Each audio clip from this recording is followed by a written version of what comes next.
Ladies and gentlemen, welcome to the Raw Rundown here on the Wrestling Companion. I'm your host, Nathan, and today we're going to be talking about the Raw after Mania, and my goodness, what a Raw it was. So I say let's just get right into it. We're not going to go too far into WrestleMania things. We're going to talk about more of that on the podcast.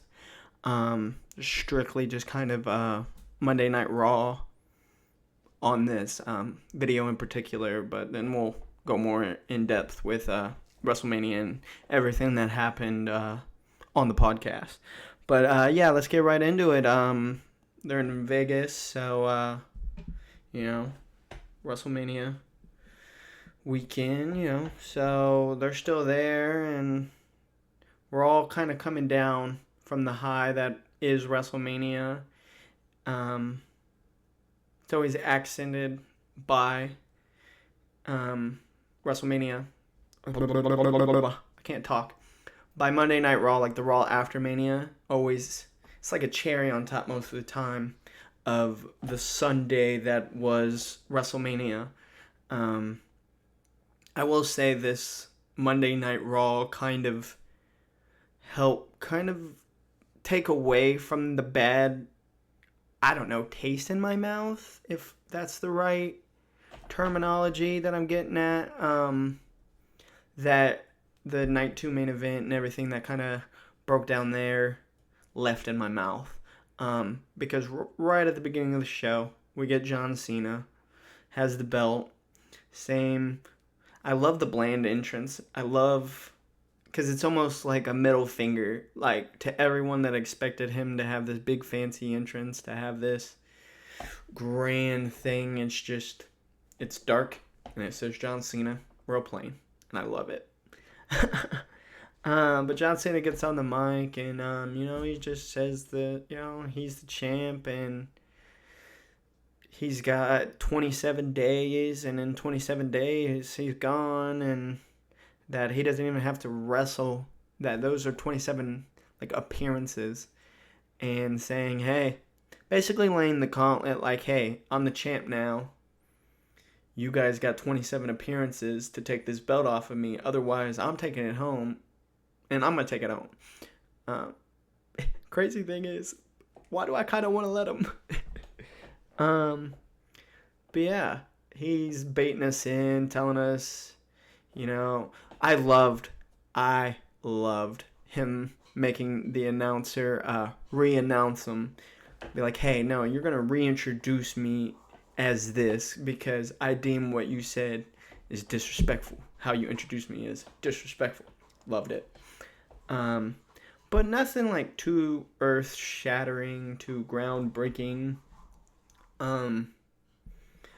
But it just laying the gauntlet down, hey, I'm the champ now. As soon as that clock hits 0 and those 27 dates are up and appearances are up, I'm gone. And I'm taking this belt with me. And then out of nowhere, Randy Orton comes out of nowhere. RKO out of completely nowhere. And it's beautiful. It's beautiful because we already know that Backlash is in St. Louis, which is obviously Randy Orton's hometown. So it works out, So, and you also need to combat. So I feel like part of the problem with the Cena-Cody thing was so many people were caught up in John Cena nostalgia, which is okay. It's John Cena. Like, we were caught up in the fact that, hey, that's John Cena. This was his last WrestleMania, and that's John Cena. How do you combat that and get him to actually be hated like you're wanting him to? You get another legend who holds that same kind of value of like, oh, that's Randy Orton. That's not just a random person or a random thing. Sorry. It's like, no, that's a legend killer. That's Randy Orton. So it works out perfectly. I think it's a great first feud for John Cena. I know a lot of people were expecting, somebody else or to have that feud later on down the line. But I think it's great where it's at. And so, yeah. that's pretty much the John Cena thing. We move on to the Women's Tag Team Championship. So here's my gripe with this. If what we're doing here was the Becky heel turn, and you never wanted them to be champs, you just wanted the Becky heel turn, why put the belts on them for literally less than 24 hours? They had those tag team championships for less than 24 hours. Just to lose them, just to set up the Becky heel turn. Did I like the Becky heel turn? Yes. Big time Bex is back. But it's how we got here and what we had to do to get here that irks me. So, yeah, that's my biggest takeaway with that whole thing. It was a great match, don't get me wrong. Liv can cook. Everybody can cook. All four of those women can cook. If you give them time and the right stuff, they can do great. I think that match there on Monday Night Raw was better than their WrestleMania match, to be completely honest. So just at the end of the day, it just kind of made that just whole thing left me baffled on why we put the tag team championships on Lyra and Becky in the first place. But, yeah, I digress. Then we have the New Day who come out and cut a very, very bland promo. Not gonna lie. I like that the New Day are champions. They're tag team champions. And I was hoping that would revive this non-existent, this gasping for life Raw tag team division. And if this Monday Night Raw was any indication, it's not looking pretty. But we can be hopeful. They did have a segment later in the night kind of involving some of the more tag teams, like with A-Town and the War Raiders. So that was cool.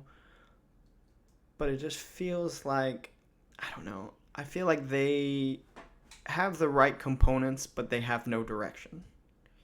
Like, they have all the key ingredients to cook something up here. They just don't know what they want to cook up. And it's like, I need you guys to figure it out. I need you guys to cook up something. Because what you're doing now with this just, I don't know what I'm cooking together, so I'm just going to throw some things together thing is not working. But I digress. They are there. They're talking their smack. Oh, New Day, world champion. World tag team champions. We're the best. And then Alpha Academy comes out and didn't expect that.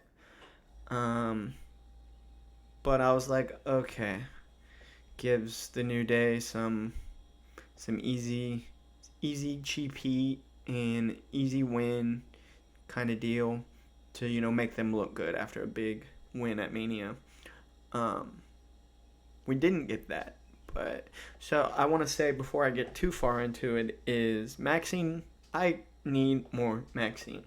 Maxine Dupree was cutting a great promo. Basically just saying, hey, we beat you guys. Otis and Tozawa beat you guys before you guys won those tag team championships. I think everybody in this place wants to see you put those tag team championships on the line against Otis and Tozawa right now. Loved it. Give her more mic time. But yes, they're about to get started. They're about to start this match. Then the lights go down. And I'm like, oh. Usually always when I think lights go down, I'm like, oh, the Wyatts. Or, oh, something spooky. Not the case. They hit some music. I don't know this music. I think it's new music. And then it's Rusev. Rusev. I just want to say to everybody real quick, happy Rusev Day. Happy Rusev Day. But Rusev is back, baby. And he lays out Alpha Academy.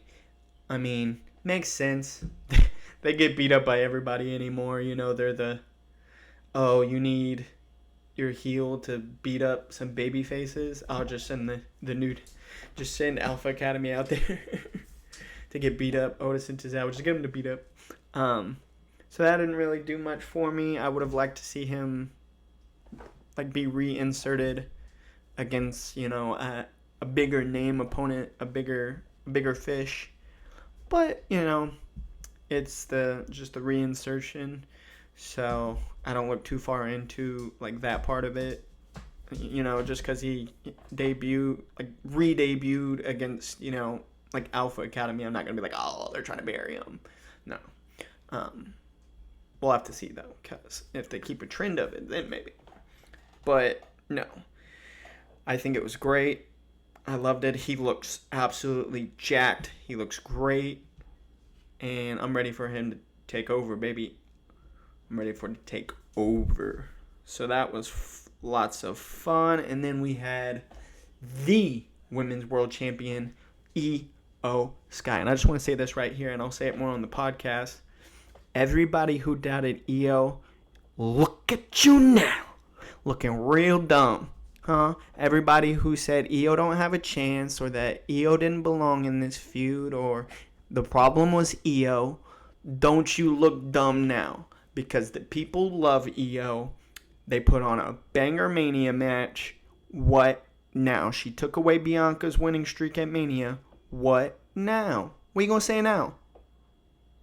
Huh? I get it. It was Bianca and Rhea. But that's Io Sky. That's the genius of the Sky. That's the Women's World Champion. And I was so tired of... Because I get on screen. I get the story they were trying to tell. I didn't like the story very much, but I digress. I get the story of, she's being little brother, being pushed to the side by them. They're not thinking about her kind of deal. They're so focused on each other. That was fine by me. It was the disrespect online. I mean, the disrespect of just not her being an afterthought by the wrestling community, the internet wrestling community. And I don't think I'm wrong. I know for a fact there have been several highly touted names in the wrestling content community who was talking mad crap about Io Sky and saying she was an afterthought, saying she didn't belong in this feud, and that it was already a foregone conclusion that Bianca Belair was winning. Look at you now. You're looking real dumb. Because Io Sky not only won the Women's World Champion at WrestleMania, she pinned Bianca. So look at you now. But she came out loving it. Just a pretty standard babyface promo, saying, Rhea doubted me and Bianca doubted me, but, they thought they forgot about me, and now none of you will ever forget about me because, I'm the Women's World Champion and I won at WrestleMania and I loved it.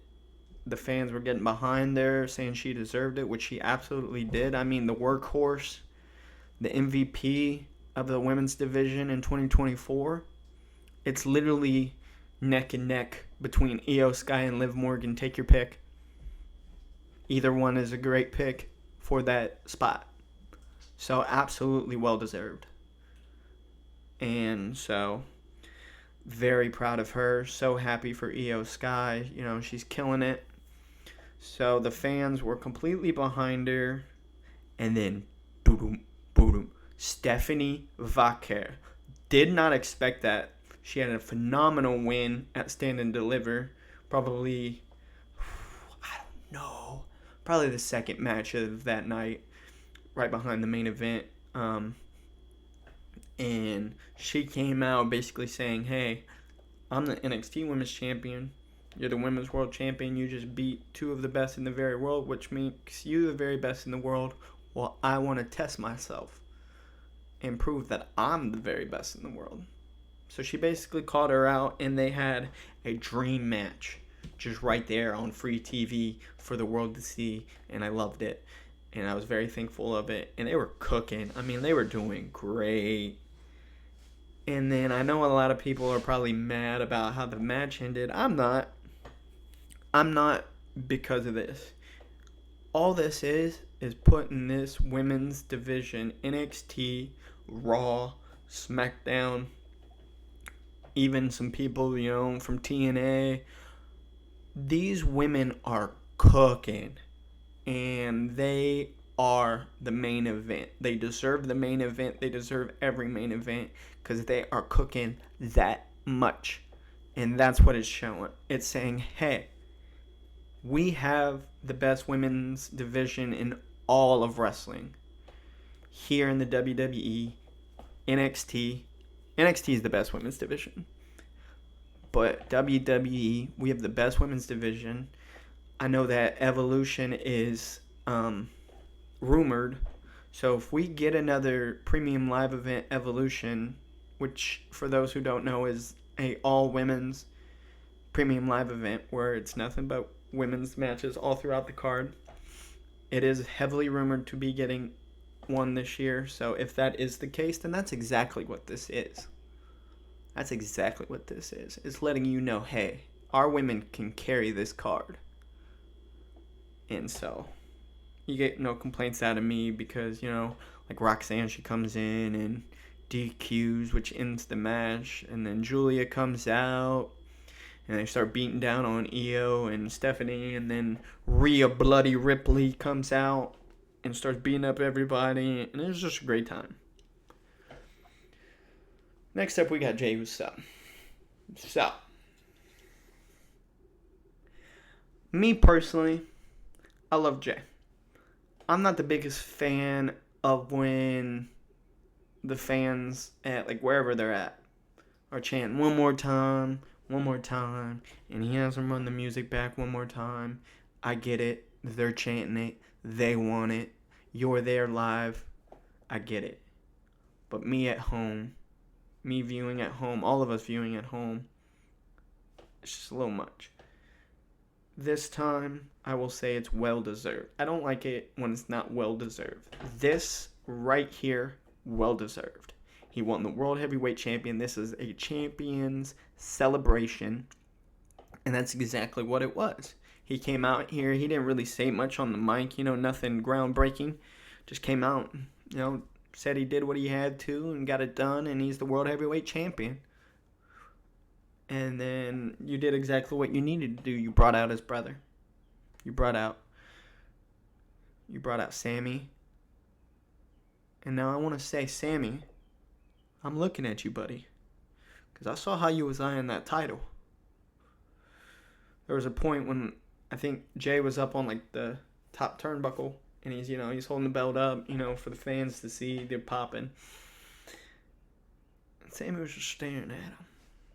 This real just bleak look on his face. Just staring, not even really at Jey, more at the title. Just kind of looking at him. And I thought in that moment he was about to turn on him. I'm kind of glad he didn't. Let them have their moment. But I'm watching you, Sami Zayn. I'm watching you. Anyways, next we get a backstage segment with AJ and Karrion Kross. AJ is interviewing with, I want to say it was Jackie Redmond. Maybe wrong, just off the top of my head. Talking about what happened with Logan Paul and everything, and then the interference with one of Logan Paul's blackies, and then Karrion stepping in, and that whole situation. And asking him how he felt about it and everything, and then interrupting him answering that with Karrion. They have a conversation.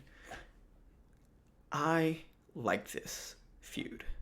If this is going to be a proper feud, and then maybe even springboard into I could get down with another heel AJ. I felt like they turned him heel with Cody for nothing. Like they did it because they needed a heel. I feel like here is when you could make an actual heel AJ Styles. But it starts here with a great feud with Karrion Kross. And I think that's what we're starting to cook. Because the whole time at Mania, the lead up to Mania, you if you didn't know what match AJ Styles had at Mania, but you knew he was going to have one, you would have guessed he was feuding with Karrion Kross. Because they just interacted so much, and just, I love this. Oh, this, you spent all these years, decades trying to get to this business, get to the WWE, to the top of this business, and, be the man in this business. And then this guy comes in and just waltzing in and demands the top spot and is given it. And I love it because I know there are real life frustrations with Karrion Kross, with creation and like the spot he's in. So it's a way for him to kind of vent his frustrations while still doing his job, obviously. And I love it because when you can do that, a lot of these guys, that's when they're in their bag. And right now I really feel like, and I don't know if this is a hot take, if it is, hot take, I think Karrion Kross is in his bag right now. I think he is cooking. Ever since the Final Testament dipped and got fired, got featured endeavored. Sorry, guys. All the best of luck to you guys in your future endeavors. I'm so sorry. But ever since the Final Testament got featured endeavored, Karrion has been cooking. So, inadvertently, probably the best thing that has happened to him in a while. Alright. Next we have... So this next segment, I don't know how I feel. Because on one hand, it was great. It was amazing. With Gunther. Gunther feels like he's crashing out. Gunther comes up to the commentary desk. And he starts yelling at Cole. Because Cole was talking about the match. And comments about his opinions on Gunther. And they weren't exactly nice. And Gunther, he comes up and is talking to him about it and is like yelling at him and getting in his face. And then Pat tries to kind of like, hey, and he gets shoved. And then he snatches up Cole, starts to choke Cole out. Pat McAfee comes and hits Gunther to stop him from choking out Cole. They act like they're going to break up. And then Gunther snatches Pat, chokes him out. Great. My thing is they milked the hell out of this. It was so long. I think it spanned like 2 commercial breaks. Did not need that. I don't know. Like, it was the argument, which was cool, and then, the choking out, that all happened, and then it was just milking. It was Pat McAfee walking, to the back, and Cole and Pierce walking with Pat McAfee to the back. Like, it was just, like, long periods of, like, we already know what happened. Like, we saw what happened, and then if it wasn't, like, them walking to the back, it was replays of what just happened. Like, dog, we saw what happened. So I don't know. I think that's maybe just me nitpicking, but I digress. Now it's time for the main event, in-ring main event, with Dirty Dominic Mysterio, baby, the Intercontinental Champion, defending his title against Penta. And This match wasn't nothing to write home about. It wasn't bad, don't get me wrong. I don't know if their Fatal 4-Way for the IC belt was just so good that, I don't know, this just didn't live up to that. I don't think it was trying to. I know Penta can do a better match, and I know Dom can as well. So it was okay, match-wise. There are a couple points where I thought, oh, Finn's about to turn on him, or this is going to be the moment that they kick Finn out of the Judgment Day. And that didn't happen. That's okay, because you got to keep letting it cook, because eventually we're going to get there. Eventually we're going to get I think it should be the Judgment Day kick Finn out. I don't think Finn should turn on them. I think they need to turn on Finn. That's how you put Finn even lower. And I love Finn. And you got to build him. You got to tear him down lower to build him back up. Because that's what he needs. So, also JD's back. JD McDonough. From his fucking gnarly moonsault when he hit the announce table, and I think he like punctured a lung or something crazy. It was like cracked ribs. It was something crazy, and he continued on with the match. He's back. I kind of liked that. I kind of liked that their big moment of that match wasn't Finn's turning on Dom, or Dom's turning on Finn. It was, hey, JD's back. Heck yeah. So I say we let this cook, this tension, this Dominic's now a champion and Finn doesn't know how to deal with it. I think we let this cook for a little while before you start doing the Finn Dominic Judgment Day ending deal. Anyways, now it's time for what we really came here to talk about. Ladies and gentlemen, it's time to talk about the main event segment. And that's Seth freaking Rollins, the winner of the night one main event. In his new wise man, Paul Heyman. Man, dude, I just want to say I called that happening at Mania. It still got me, don't get me wrong. I was still like, oh my god, that just happened. And I was shocked, but I did call it. And I didn't know where that was going. I didn't know if it was just as much of a Paul Heyman's just tired of these guys, so he's helping out Seth. I didn't know if that was just gonna be that and that's the end of it. But then they stood together on the ramp at the end of Mania, kind of signifying that, okay, there's something there. So we didn't know what. Online speculations were everywhere, and people were thinking, oh, maybe it'll lead into night 2. It didn't. And then people had their opinions of like, oh, it makes no sense, and blah, blah, blah, blah, blah, blah, and this and that, and this and that. And let me tell you, I'm okay with not knowing, because what we got was just so goddamn good. I mean, I never expected a new faction. Are you kidding me? So, let me not get ahead of myself. So, Seth Rollins and Paul Heyman come out. Do the whole spiel. I am a visionary. I am a revolutionary. I am the winner of the WrestleMania main event. I am Seth. And before he could even finish his statement, CM Punk comes out, ready to brawl. But of course, he got screwed over in the main event of WrestleMania, in his first ever WrestleMania main event. Dude's pissed. He's ready to fight. Wrapping his hand up like he's ready to go. Comes out, he starts brawling with Seth.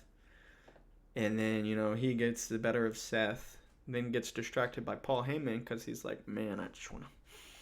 But he's torn because that was his best friend. And then because he was torn and, got caught thinking, Seth Rollins got him. And so he hits him with it.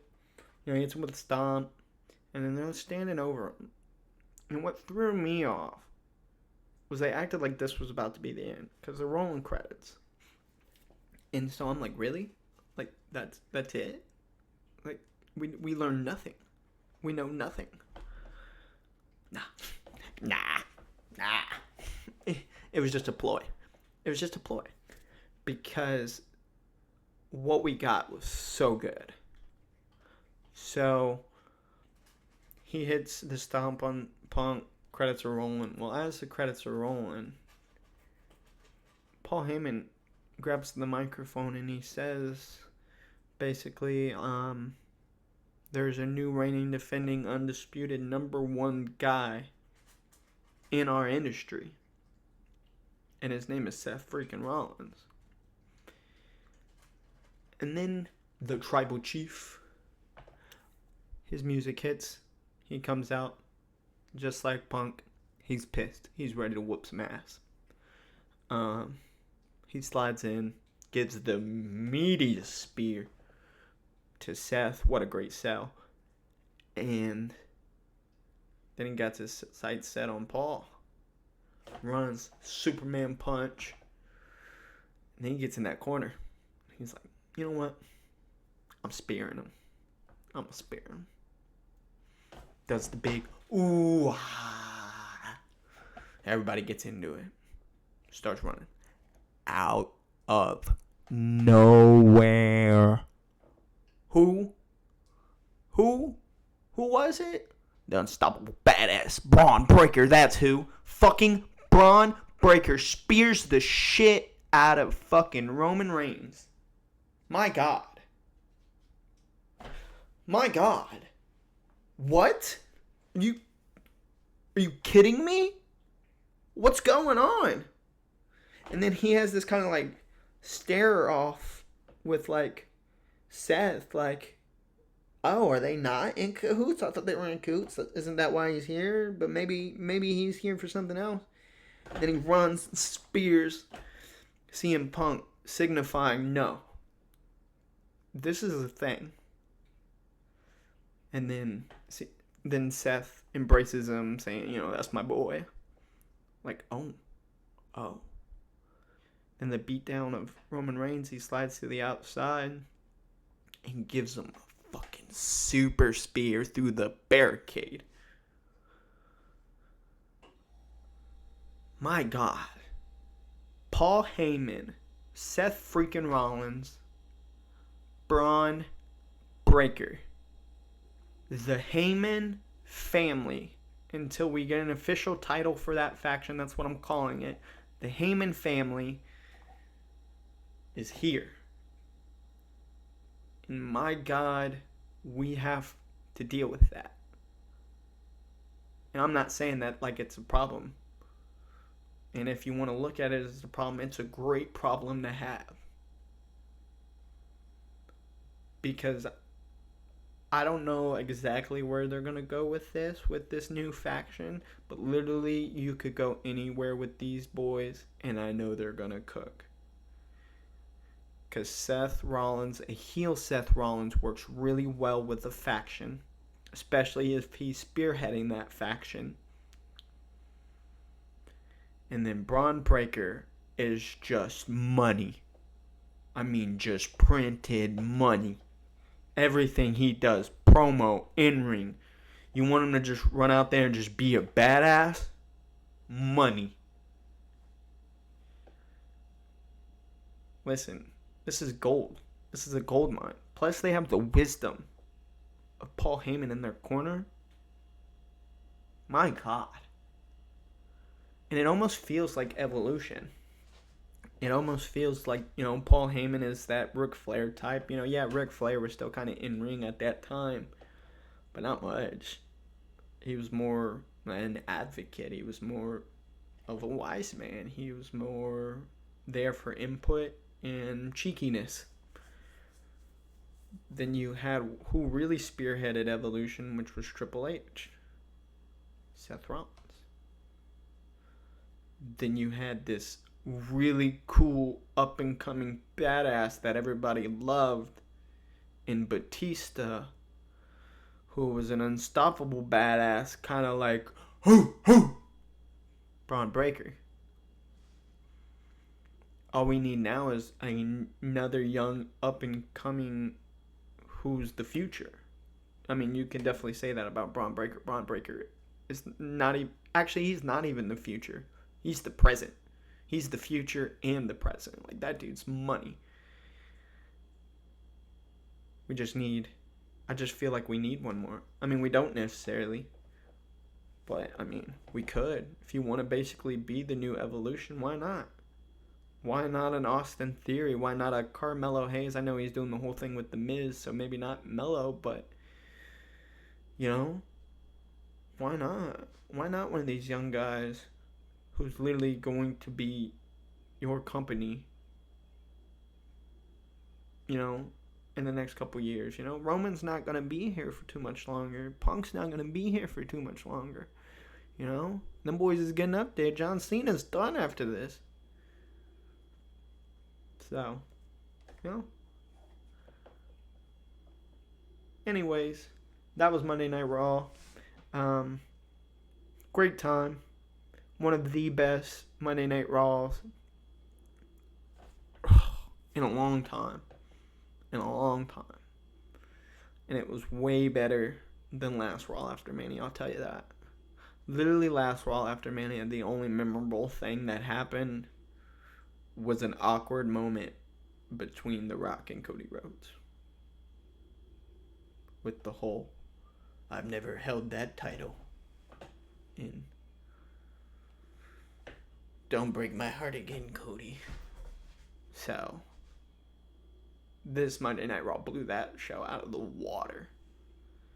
I mean, this Raw after Mania, I will say, kind of made up for some of the crappiness of Night 2 of WrestleMania. So, take that as you want. But I had a good time watching it. I think it's going to be great. It's leading everybody into great feuds and into great futures, you know. Only a couple complaints here and there. So I think overall it's an amazing show to wrap up a pretty great weekend, you know. I know I was kind of harping on it, and I'm not going to touch on it too much because, you know, we're going to touch on it on the podcast. But I liked this WrestleMania, you know. It was flawed. There were moments that we didn't think were going to perform that overperformed. There were things that we thought were going to hit it out of the park, barely even got on first base. You know, baseball terminology, but you know, it was weird. It was a weird Mania.